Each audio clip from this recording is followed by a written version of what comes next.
Hey, good morning, everybody.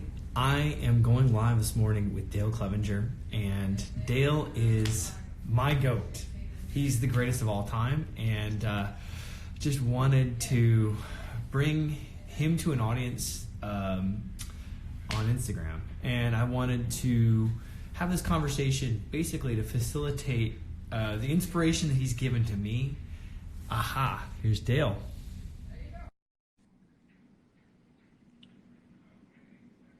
We're waiting for Dale.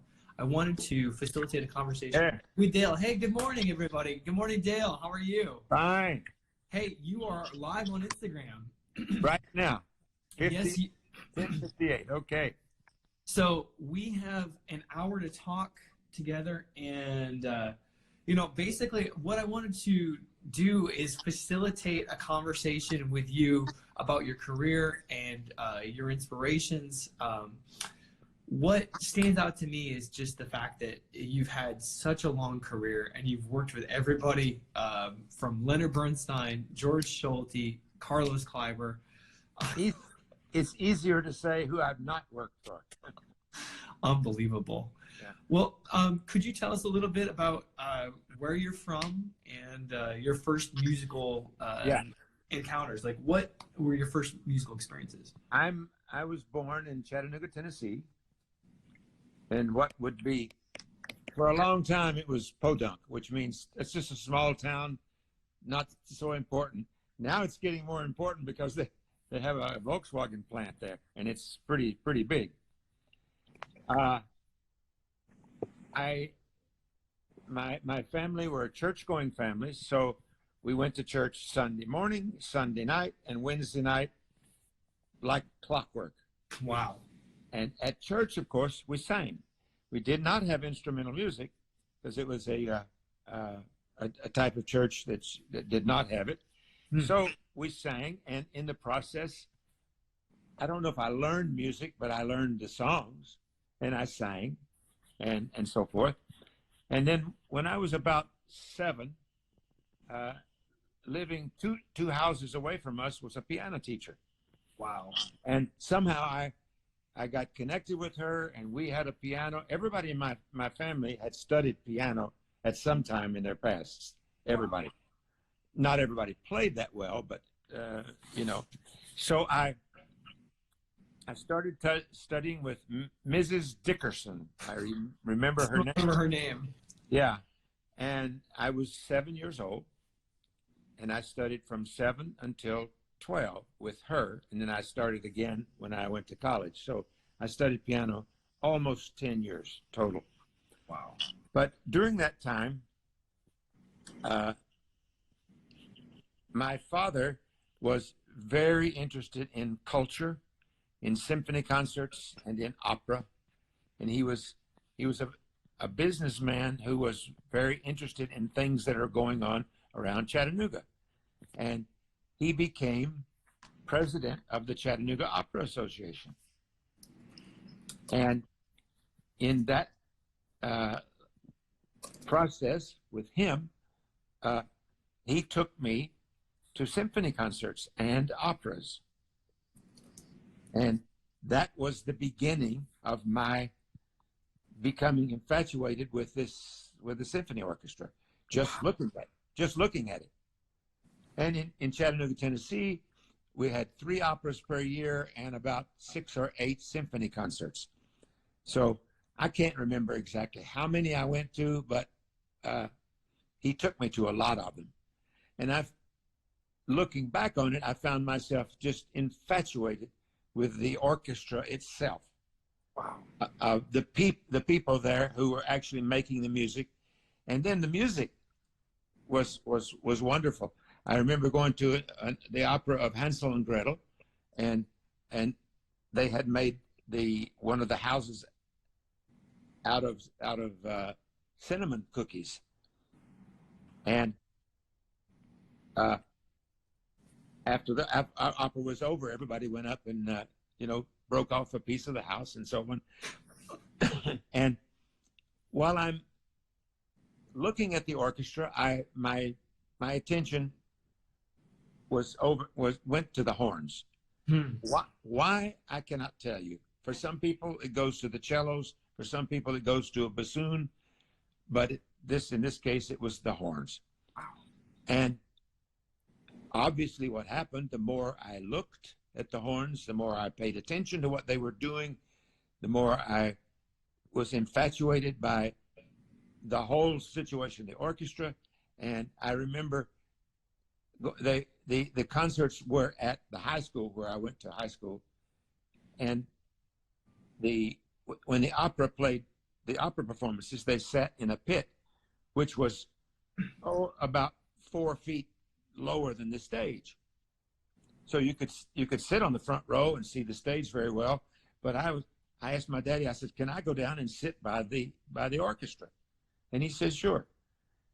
And I sat down right by the horns, and I just looked at them.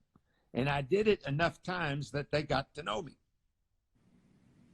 And by this time, I was in the 5th grade, and we had an opportunity to get band instruments. And naturally, I wanted a horn. My father could not buy it because he couldn't afford it at the time. And so he said, would you be willing to play a trumpet? And I said, oh, okay. So he got me a trumpet. And I remember how much it cost, $125. Wow. Yeah. And I played the 5th and 6th. The schools at that time were 1 through 6, 7, 8, and 9, junior high, 10, 11, and 12. They've changed that now, but at that time.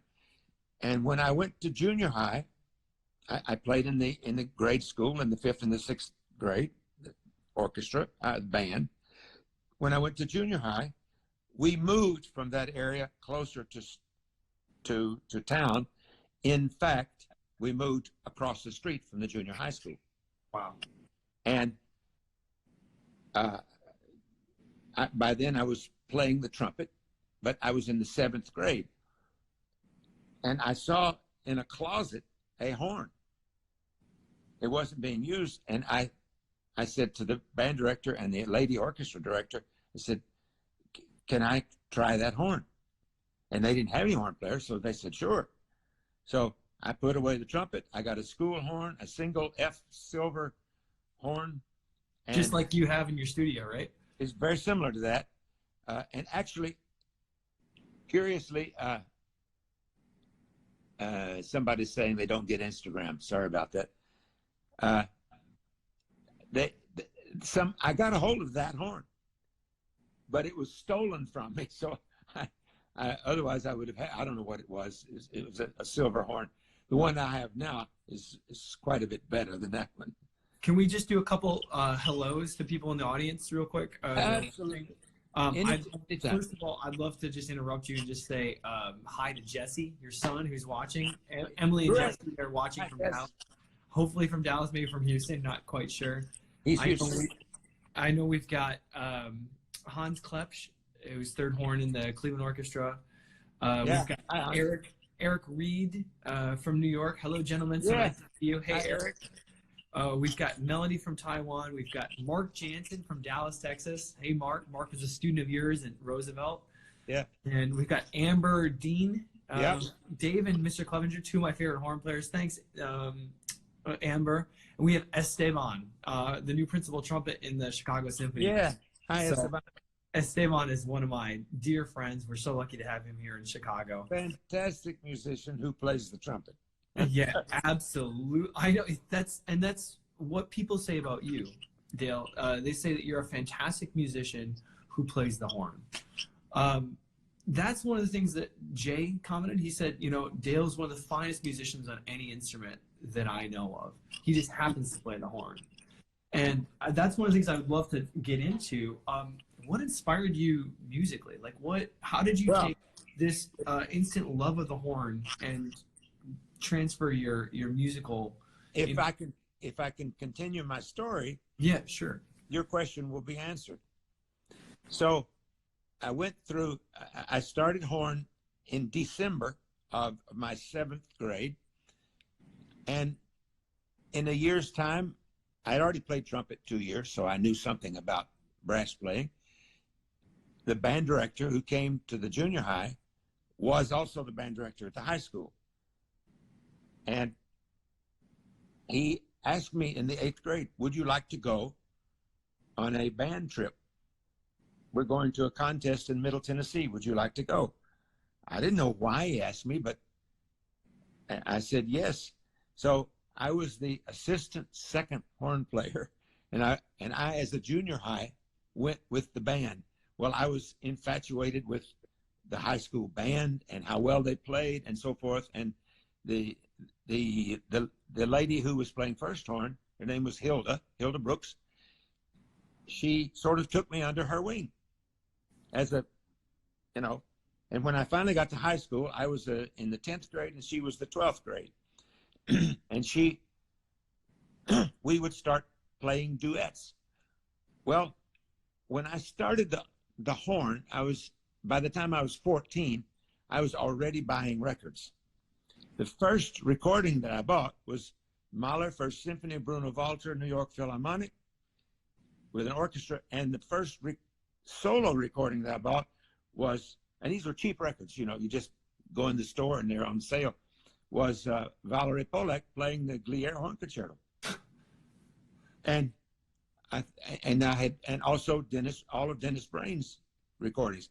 Well, I was listening to these like a fiend. Wow. Just over and over and over. And the more I listened, the more I liked, the more infatuated I came with the horn. And then when I got into 10th grade and Hilda took me under her wing, we started playing duets together. Well, the only book that was available was the Pothag book. The only one. And we played every duet that was in that book over and over and over. Well, I learned, by the time I was the end of the 10th grade, I learned all of Beethoven's symphonies, the keys, the horn solos and everything. Just play it. Then I took an audition the beginning of my junior year to play in the Chattanooga Symphony, 4th horn. Well, the lady who played 3rd horn was a former student of Forrest Stanley. And she told me about this teacher that she had. And would you like to go study with him? And I said, sure. And so I played 4th horn in the Chattanooga Symphony for 2 years. So already I've got 12 or 15 concerts and 1 opera be under my belt. They had to have 3 horns in this opera because it was Fidelio. And I got to play 3rd horn in Fidelio. And guess who the tenor was? A very young Jan Vickers. Wow. Who became the greatest tenor in the world. We didn't know that, but everybody, as soon as he started singing, everybody in the pit looked up at him and said, my goodness, who is that? Young Canadian tenor. So by the time I finished high school, I had played 2 years, 4th horn, probably 25 concerts. And plus the high school I went to had the best music department in all of the South. Wow. We had a great chorus, an excellent orchestra, an excellent concert band, and the best marching band in 8 states. Mm.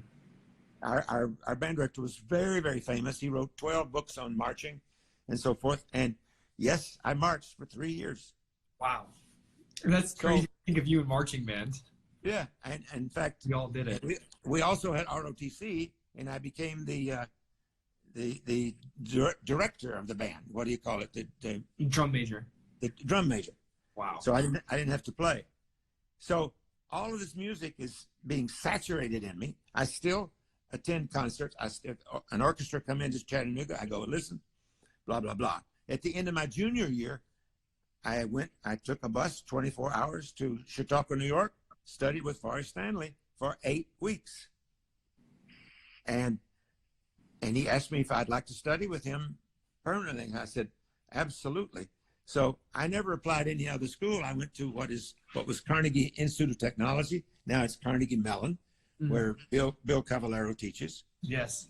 Wonderful guy, wonderful musician, wonderful player, and fine teacher. And one of my students here is going to study with him next year. No kidding. So by the time I finished high school, I had all this experience playing in the orchestra in high school and the Chattanooga Symphony. I played that opera and so forth. I went into, and I had already built a record collection that was just terrific. And I listened to it all the time. In this house that we bought near the junior high, it was a very long house, and my room was over the garage, so I didn't disturb anybody when I was listening late at night.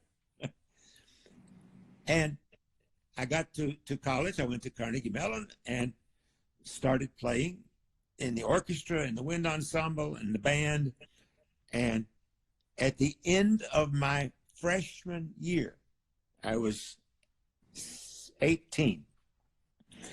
I auditioned and I went down and played in the Wheeling Symphony, but first horn.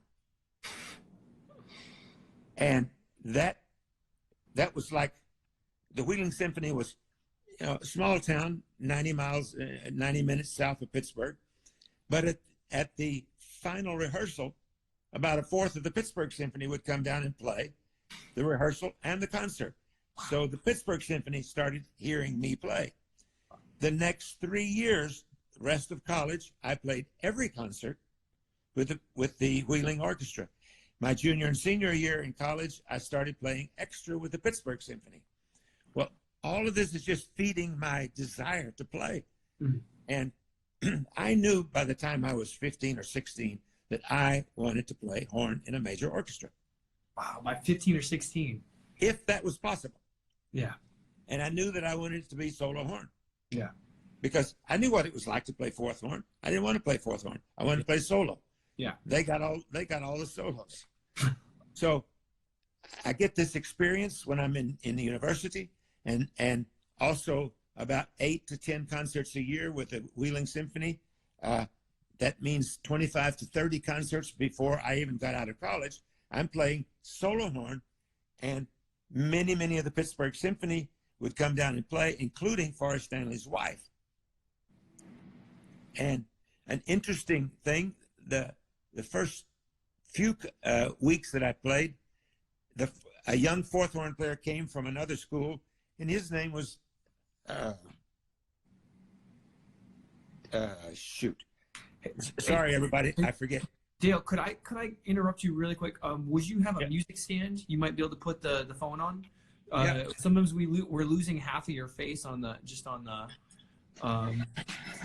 if you wouldn't mind, and then while we've stopped, I really want to just say a quick hello to Dan Gingrich. Dan is watching right now, and I'm blown away to have the two of you here right now. It's just it really, Chicago Symphony for me was the greatest orchestra, that I would ever get to listen to.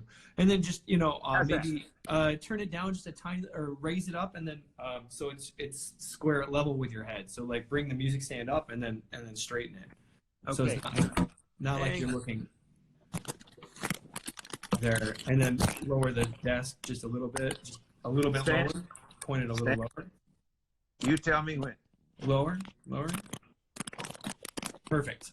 Wonderful. Okay. A little lower if you could. Got it. Thank you, Dale. Perfect. Great. And so now I think this is a really great transition. You have been able to work with some of the most influential teachers. You worked with Forrest Stanley. You were also mentored by Joseph Singer, who wrote the Singer book. Yeah. And tell me a little bit about what you learned from working with those two legendary teachers and pedagogues. Well, Forrest Stanley, when I studied with him at Chautauqua and decided to go to Carnegie Tech, I invested 4 years of my life studying with him and him only. Mm-hmm. And I had to start thinking in my junior year, what am I going to do when I graduate? All of my students have to do the same. Everybody does when they graduate. And I said, Mr. Stanley, if I went to New York to study and there was somebody to study with, who would you recommend? Instantaneously, he said, Joe Singer. Wow. He's one of the solo horns in New York Philharmonic. In fact, he was there 3 years before Chambers came. Wow. And after Chambers stopped playing. I said, and curiously enough, both of them studied with the same teacher. Mm-hmm. a guy named Franzel. So they had very similar approaches to the horn. Chambers and Singer, correct? No, Stanley and Stanley. Singer. Okay. Stanley was a little bit more on the athletic side, the technical side of playing. Singer was a little bit more on the artistic side, the musical side of playing, just as a balance. And interestingly enough, Joe Singer played viola before he ever played horn. No kidding. I didn't know that. In the Detroit Symphony. What? So he was already a musician, and he liked the horn. And at 21, he picked up the horn and started playing it. Wow. He didn't start when he was 12. The principal horn of the New York Philharmonic picked up the horn. Right. At 21. Wow. He played then. I don't know if he actually played horn in the Detroit Orchestra, but he probably did. And he later auditioned and became the third horn in Boston. Wow. And played there 10 years. Wow. And I mean, this was in the 30s or early 40s.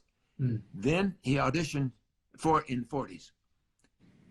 And Joe Singer had absolute pitch, had a wonderful ear. Wow. And is very, very smart man, you know. So I went and studied with Joe Singer. He introduced me to people and helped me get started when I moved to New York. And he came to the New York Philharmonic about 1951 or 2, something like that. As 3 years before Chambers came. And when he came, they worked out a deal where both of them would be principal.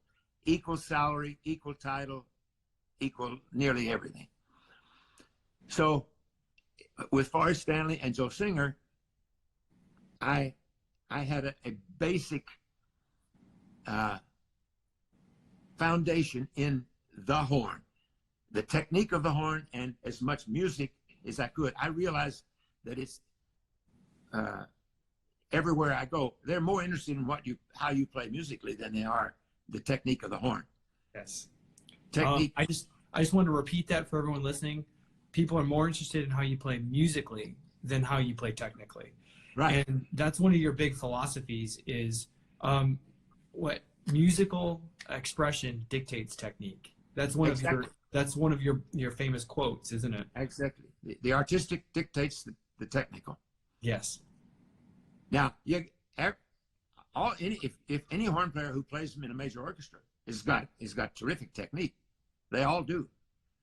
But the big thing is, when you play a solo, the audience is not interested in what fingers or valves or how you hold your hand. They only want to know how you sound and how beautifully you phrase. So, I mean, and I realize that there are many, many people, many horn players and many musicians who are ultra infatuated with fabulous technique. So am I. I admit it. I mean, and there are horn players who got more technique than I ever had and can do things that I could never do. But when the lights are low and the conductor points that baton at you and you got to play Oberon. Wow. Very quietly. You're not thinking about technique. You're thinking about playing beautifully. And 60-70% of what horns do anyway in an orchestra is chord structure, not technical stuff. So by the time I got to New York, I started freelancing and working, and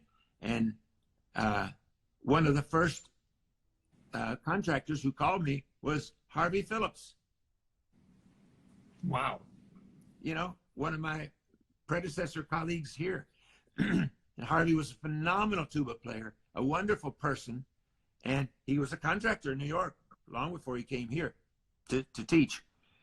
And the first thing that he called me for was Mahler Second Symphony. And so I arrived at the rehearsal, and I said, Harvey, what do you want me to play? I expected to be one of the horns off stage. He says, we'd like you to play second horn. I said, oh, Okay. And I was playing with a guy named Ralph Furlick, and I became friends with all the the best horn players in New York. John Barrows had left New York, and that left Jim Buffington and Ray Alonji and all these guys of my generation. And I became friends with them. But being friends is one thing, but how you play when you play with them is quite another. Mm. And I played in several orchestras in New York. They don't do those anymore because so many outside orchestras come into New York to play that the orchestras that were formed from musicians who were freelancing in New York, there are not many of those anymore. Mm. So I got to play in lots of orchestras, and you just gradually build a reputation. I'll tell the story because I think it's necessary. I auditioned for Radio City Music Hall, and my audition was the show with Bolero in it. And I had to play Bolero probably 50 times because the girls were dancing to the music of Bolero. But my audition period was 1 month. And I did something that I should not have done, and I learned a very valuable lesson. I did what everybody else in the orchestra did, and that was make fun of the conductor.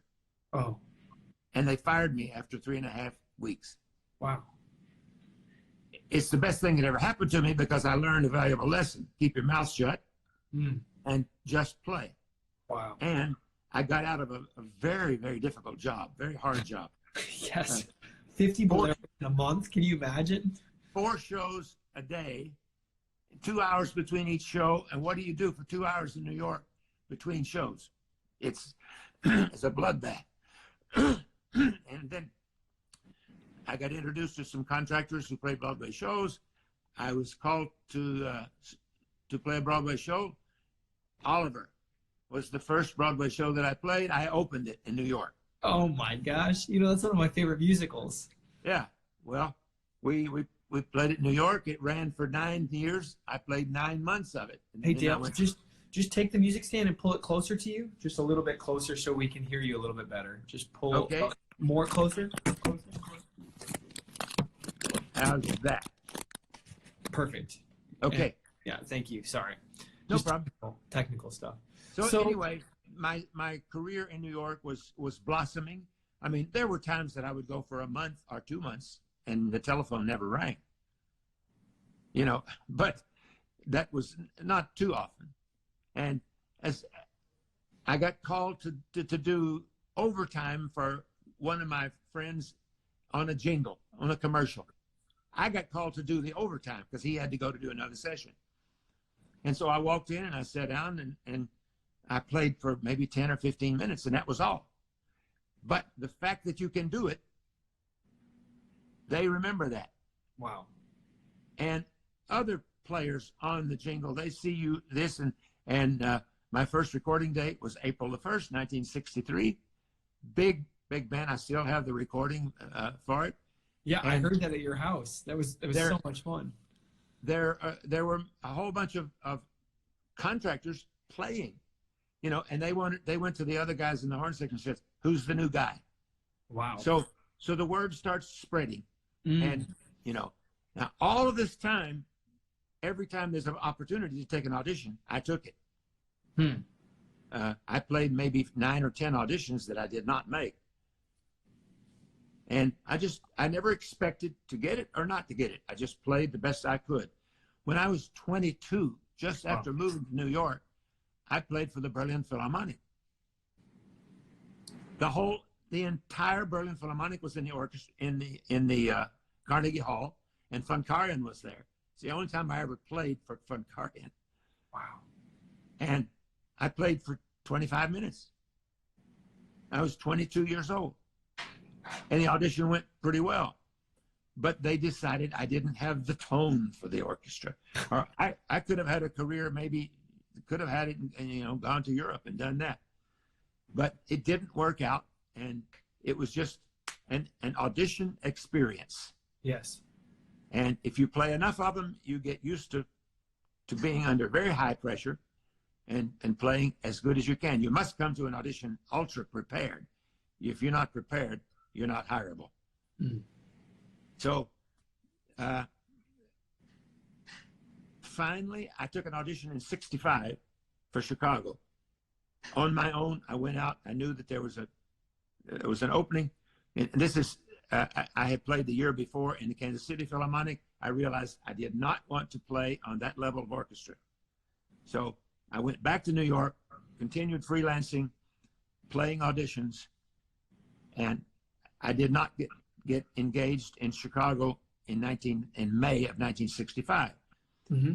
Then I was recommended by 2 or 3 other conductors when they had that audition again in January of '66. And then the stuff started to happen.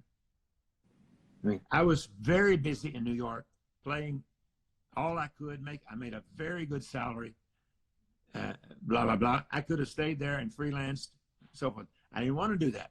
I wanted to play solo horn. Why? I don't know why. I liked what the solo horns did. By now I have a records collection that's 3 feet long. And I'd heard every horn player in the world play and realized that there were many different styles and sounds of horns. And I didn't form any opinions about, I just wanted to play what I could do to do the best. So it was recommended that I go to Chicago by Alfred Wallenstein and Stokowski. He wrote me a letter of introduction. And I went and I played. I need to back up really quick. Could you talk a little bit about your time with Symphony of the Air? Yeah. And I would love, and how you met Stokowski, because I think that's really important to share with the audience, and who Stokowski was. There are two different orchestras we're talking about.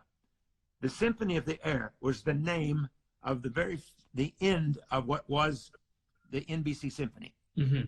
And I played in its last year that it functioned, and under Alfred Wallenstein, we played everything that Brahms wrote for an orchestra that season.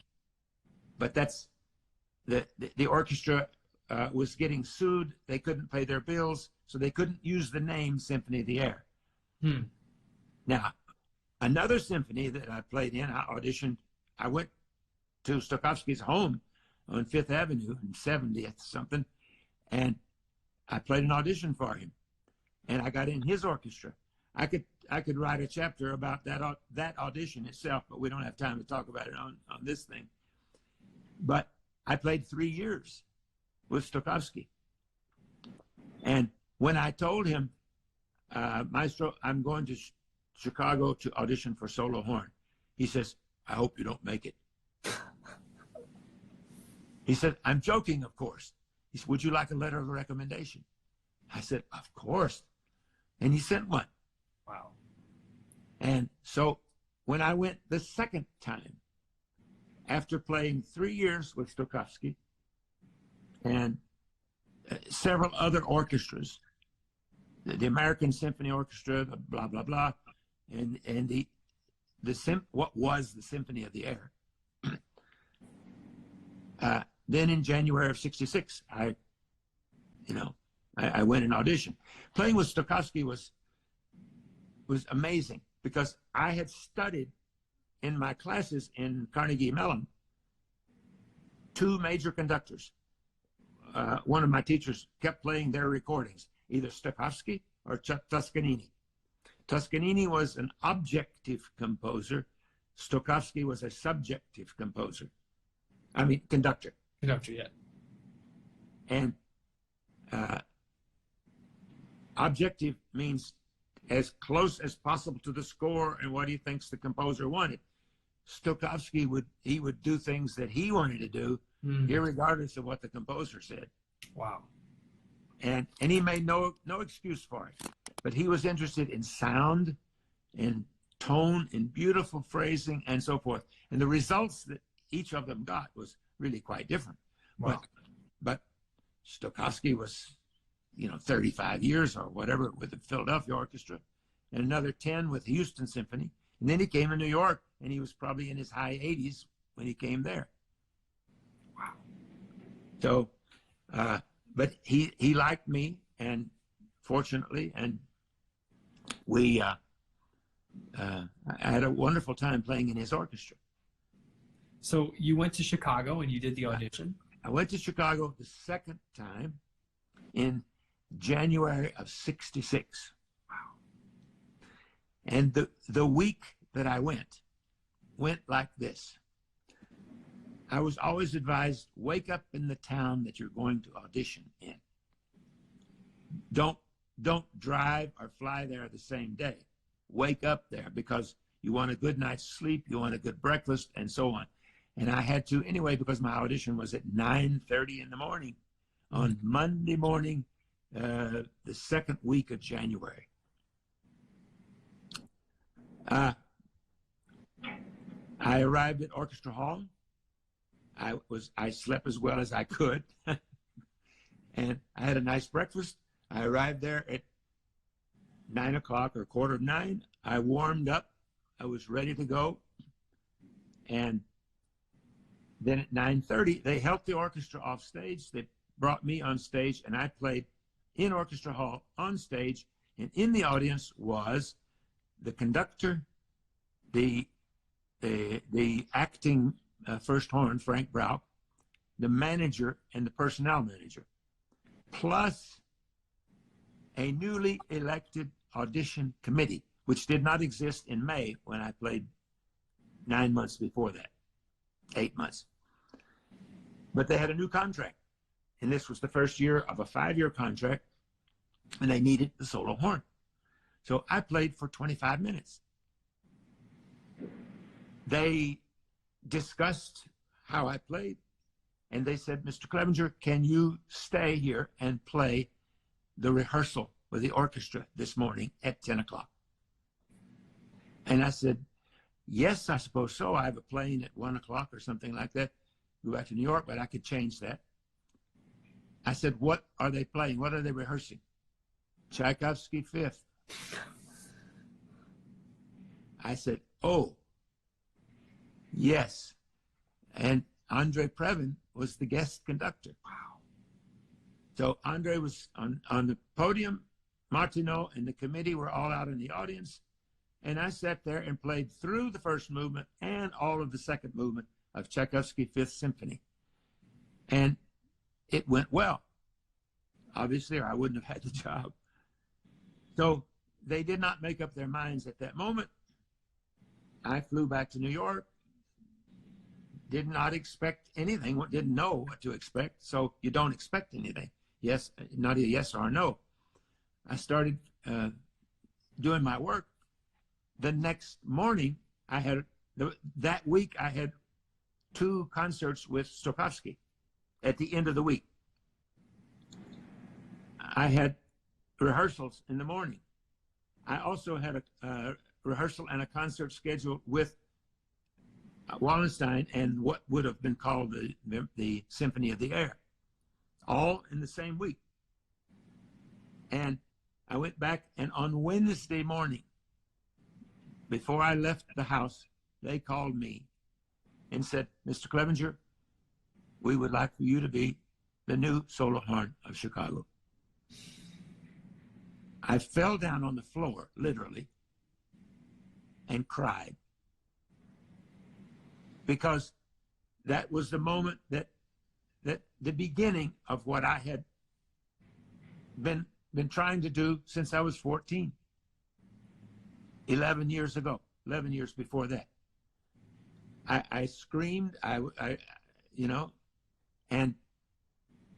I went to the rehearsal with Stokowski, and nobody knew then, but within a couple of hours, it was all over the city and all over the country, and by telephone, not by the little phones that we carry today.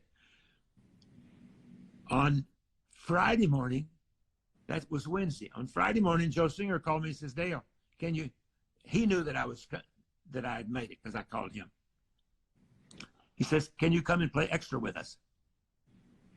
I said, what's the matter? He said, so-and-so is sick. I'm going to play assistant with Jimmy Chambers, and you can come in and sit in and play fifth. I said, what's the piece? Heldenleben. I said, oh, okay. So on Friday morning, I sight read Heldenleben with the New York Philharmonic in a concert. And I had to leave because that was at 2:00 in the afternoon. I had a rehearsal at 4:00, and I called him and told him I would be a little bit late because I was playing with the New York Philharmonic, and they knew that. And so I had to rush out during the applause. One of the trumpet players yelled at me as I was walking past me, and he says, "Bravo, whoever you are." And I went back from, that was at Lincoln Center. I went back to Carnegie Hall. And as I walked in the door to go to my seat for the rehearsal with, we'll call it the Symphony of the Air, Alfred Wallenstein, who had recommended me to go to Chicago that second time, he said to the orchestra, he stopped the rehearsal. He says, "Ladies and gentlemen, I'd like for you to meet the new solo horn of Chicago." You know, and I didn't know how to act. I didn't know what to think. I was, what do you do? And everybody who's been in this situation, you've been there. You don't know what to think. It's like the beginning of what you've dreamed of all your life. You're finally going to get to do it. And on that concert with the Symphony of the Air, I was playing third horn, and Maury Seacon was playing first horn, and we played both Brahms piano concertos, where all the solos are in the third horn. And the piano soloist was Arthur Rubinstein. Wow. And so it is still unbelievable to me that week. And when I got to the New York Philharmonic and played, Steinberg saw me, and he knew me from Pittsburgh playing, and he says, "What are you doing here?" And I said, "Somebody's sick and I'm going to play for them." He says, "Do you know the piece?" I said, "Yes, sir." He says, "Have you ever played it?" And I said, "No." And he said, "Oh my God." And Joe Singer said to him, he says, "Maestro, you're talking to the new solo horn of Chicago." So I read the piece. I probably didn't play it perfectly. Nothing is perfect anyway. And that was the beginning week. Chicago wanted to know on Wednesday, "How soon can you get here?" And I said, "I have obligations for another 2 weeks. I can come there and be ready for a rehearsal on February 6th, 1966. And my first rehearsal, I walked into the orchestra and I sight read the Frank Martin Concerto for 7 winds, timpani, percussion. And I heard sounds around me like I had never heard in my life. I could not believe. Remember that when I was in high school, I didn't tell you this, but the lunchroom was next to the band room. We would get our lunch, take it into the band room, eat our lunch, and the band director would play recordings. Guess what orchestra? Chicago Symphony. So that's 10 years ago. Now I'm sitting in and playing solo horn with the Chicago Symphony that I had heard 10 years ago, and realizing a dream which was just incredible. And I never walked on the stage out of fear. Never. Always with anticipation, with anxiety, positive anxiety. I'm here. I'm doing something which I can't believe. And I still can't believe it. I can't believe I did it. And you got to feel the same way. I do. Yeah. I'm really grateful. You know, there's nothing like it. Yeah. The orchestra has changed personalities. It changed a little bit while I was there, and it's going to change when you were there. But it's the Chicago Symphony. Yes. I mean, every big orchestra has this metamorphosis. Could you talk a little bit about Bud, about Jake, Jay, Yeah. the legendary Chicago brass? Well, for me, they were legends by ear. I had heard them on recording. Yes. And and the recordings were unbelievable. I mean, I listened to everything that I could possibly that our band director put on the recording, and I bought Chicago Symphony recordings. I did too. Yeah. I bought recordings from every orchestra. So I heard Cleveland Orchestra, I heard Philly, I heard New York Philharmonic, Berlin Philharmonic. Chicago wasn't the only one. So I was mentally comparing orchestras and so forth. I never heard anything that I liked better than Chicago. And now I'm sitting in front of this giant, this lion, and I can't imagine. I can't believe it. And I imitated him. I listened to the tuba, the bottom of the orchestra, and Kleinhammer and Crisafulli and all of the brass section, and it was just constant inspiration. It never stopped. Never stopped. And gradually I proved myself. You know, I got a headline, the first concert, bold burnished horn. The last sentence of that critique, he said, never mind a couple of missed notes. Wow. They have to mention it. Yeah. And so I realized right away, okay, they're going to give you glory, but they're also going to point out your faults. Yeah. Get used to it. Live with it. From then on, I didn't pay much attention to critics because most critics are like eunuchs in a harem. No, Dale, let's skip that. They can make out of it. That's not my comment. That's Alan Sybil's. Okay, all right. So we'll say that's for Alan Sybil. They can do with that what they want. I can say that now. Okay. Anyway. Yes. So every day for me was a red letter day. Every rehearsal, every concert, tour after tour. I got to know these men privately.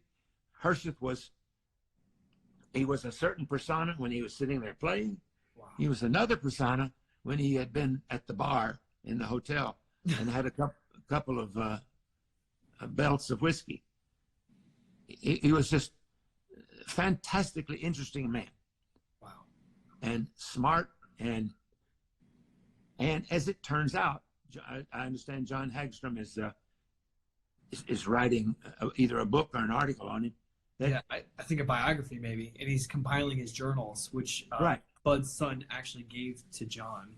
In that journal, I was told that Bud, from before the time he got in the Chicago Symphony, he planned everything, everything that he played, the way that he played, what he wanted to accomplish, in detail. And of course, you hear that, and you're not aware of that when you listen to that, but you're just aware of this virtual perfection. I mean, I actually heard him miss a couple of notes in a season. Wow. You know, and I heard him mumble under his breath many, many things, some of which I can repeat on the air, some not. But, he was a human being like all the rest of us, but he was he, like you, like me, and many other people, he was given a gift from the Almighty. Why? I don't know. Why me? I don't know. To be able to do something that's beyond imagination and that gives the whole world a pleasure, a joy that is undescribable. And heaven knows that right now, during this time, the world needs some joy because, with this virus that's going on, wow, when will we ever get out of it? But that's the beginning of my time with Chicago Symphony. And over the course of the year, I realized that Chicago Symphony, more than any other orchestra, was getting the best of the best of the best conductors to conduct them. And most other major orchestras never played with Schulte. They don't know what it's like to play with Schulte. They never played with Barenboim, except when he was playing the piano, but they never played with him conducting. They never played with Abbado only Los Angeles played with Giulini because he became the music director there. Wow. And those four by itself. And then, as you mentioned, Carlos Kleiber. Chicago's the only orchestra they ever conducted in America. Yes. And many, many, many, many other fantastic conductors. We had many mediocre conductors. And they didn't come back, some of them, but, you know, not all conductors can be great. Some are better musically than they are conductorially. Dale, do you have a favorite conductor that you worked with, like that you could talk about? If you force my hand, I have to say probably the greatest musician that I can remember overall in every way is Daniel Barenboim. I was listening to his Bach Goldberg variations this morning, and it's just he's like a reincarnation of Mozart. Yeah. And Bach, and I played with him as a conductor. I also played lots of chamber music with him. I sat on the stage and played chamber music in the form of when he's playing a Mozart concerto or Beethoven concerto. Wow, what was that like? It's unbelievable. I missed entrances because I'm watching what he's doing and listening to what he's doing. It's not like anybody else. Somehow it rises above the fray. Could you talk about the master class he gave in Chicago that you recommend for all your students to watch with the young pianists? Oh, boy. It's an insight into his mind and a window into his thoughts. Let me prelude that with, I had insights into his mind as a conductor many, many years, because he started conducting. He's 2 years younger than I am. And he came when he was 28, and he was a guest conductor until he became music director. And that's a lot of years. That's over 35 years or more that I actually played as a musician, and he's conducting. Also, these master classes, he did everything. Whatever, as a conducting teacher, he was fantastic. Amazing. He didn't try to change anybody. He just got them thinking in a different way. And I was at the master class where he was coaching. I can't remember the name of the pianist. They later on became very famous themselves. There was Lang Lang and Jonathan Biss, right? Those pianists, Biss and Lang Lang, right? Lang Lang was very smart. He went and studied with Barenboim privately every month, and he, it changed his musicianship. Wow, a lot. Lang Lang was spectacular as a pianist, and very good music. But his music started to change as he worked more and more with Daniel. And most conductors don't give themselves the way Daniel did. And Daniel's, sometimes he's tough on an orchestra because his demands make you work hard. And some people in orchestras don't want to work that hard, so they don't like it. And as I say, I could tell stories that probably would not be appropriate on the air, but Daniel and I were colleagues. He was my boss. We were colleagues. We played chamber music together, and we had lots of private talks alone. He was always accessible. Schulte had layers of people between the orchestra and him, because you had to go through all these people just to talk to him. Daniel Barenboim's door was always open. Wow. You just knock and he said, "Come on in." Wow. Very, very different style. I mean, we have about 5 minutes left. I would love to carry this conversation on. You have so much experience. Could you talk a little bit about the legacy of the Chicago Symphony and what it was like to be there in the Schulte era? You did the first European tour. You came back to a ticker tape parade. I mean, you guys played Let's Go Bears. You were like, celebrities. Yeah. In 1964, I was invited to go on a tour with the Pittsburgh Symphony 3-month tour, a State Department tour of 15 countries and 25 cities, and a repertoire of 50 pieces, all conducted by William Steinberg. I was the second horn. Forrest Stanley's wife decided she did not want to go. So I went and had a phenomenal time. But as a single person, for me, traveling was great. I have a wonderful quote by Mark Twain. Let me get it. No, I can remember it. Travel is fatal to bigotry, self-centeredness, the kinds of things that we're going. I have it right here. Let me see. I can pull it up real quick, Dale. I got it. Travel is fatal to prejudice, bigotry, narrow-mindedness. And as I heard it and was looking up other Mark Twain things, I got to go back and listen to all of Mark Twain's quotes. They're phenomenal. They're amazing. But I traveled 3 months with the Pittsburgh Symphony. What they found out was no orchestra will ever go on a 3-month tour again. No major orchestra, never again. So the first Chicago Symphony tour, instead of 3 months, was 6 weeks. Wow. And they even decided that 6 weeks was too long. Yes. But the conductors were Schulte and Giulini. Wow. When we got to Berlin, the intendant of the Berlin Philharmonic, Stresemann, he said to me, "How do you get Schulte and Giulini in the same tour to conduct together? This is amazing," because they knew what kind of conductors they were.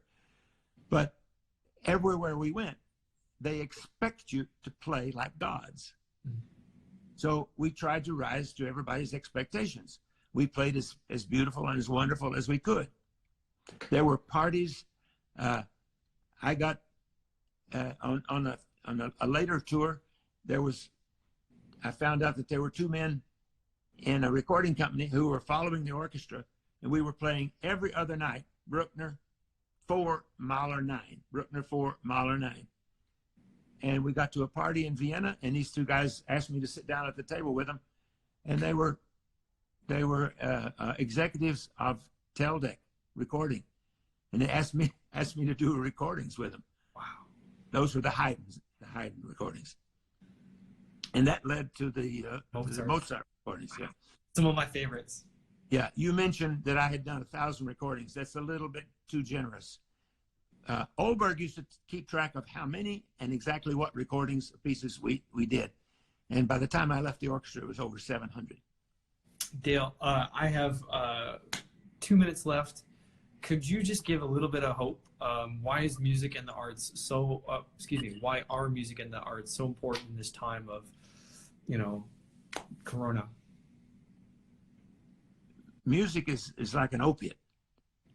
It's, you don't need drugs if you can listen to music. And I mean all kinds of music. I am infatuated with jazz. We have a wonderful jazz department here. But some music goes a long way with me. I don't particularly like to listen to a lot of country music. But great music, opera, symphonies, jazz, if we play them, it's all by ear. Not improvised, but we use our ears. And it makes us happy to do it. It gives us joy, and it gives the world joy. And if anybody will just take the time, the thing that I could encourage students and professionals the most, listen to orchestras, listen to recordings.